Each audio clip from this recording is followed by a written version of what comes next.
نان مسلم کے گھر کا کیا کھانا کھانا جائز ہے، یا نان مسلم کی اگر دکان ہے تو وہاں سے کوئی چیز خریدنا، کوئی سامان خریدنا کیا جائز ہے، یا نان مسلم کے گھر سے یا کوئی نان مسلم اگر آپ کو کوئی کھانے والی چیز دیتا ہے یا کھانے کے علاوہ کوئی چیز دیتا ہے تو اس سے وہ چیز لینا، یا اس کی دی ہوئی کھانے والی چیز کو کھانا کیسا ہے؟ توجہ کے ساتھ اس کی تفصیل سن کے ثواب کی نیت سے دوسروں کے ساتھ شیئر کر دیجیے گا۔ یہ بات یاد رکھیں، اگر کوئی نان مسلم ہے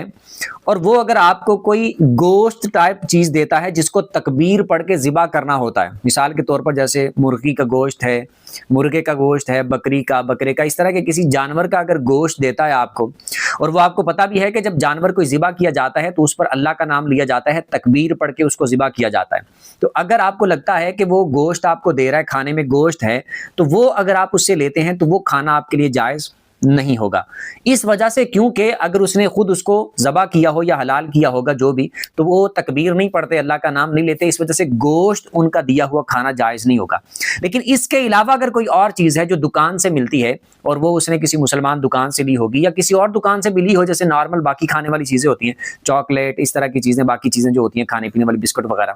تو وہ چونکہ حلال چیزیں ہیں تو اگر وہ نان مسلم کی دکان سے آپ لے کر کھاتے ہیں تب بھی جائز ہے، اور نان مسلم اس طرح کی گوشت کے علاوہ اگر آپ کو کوئی چیز دے تو وہ لے کر استعمال کرنا، یا وہ کھانے والی چیز ہے تو اس کو کھانا، یا نان مسلم کی دکان سے کوئی چیز اس طرح کی خریدنا وہ جائز ہے، لیکن گوشت خریدنا اور گوشت ان کا دیا ہوا وہ کھانا جائز نہیں ہے۔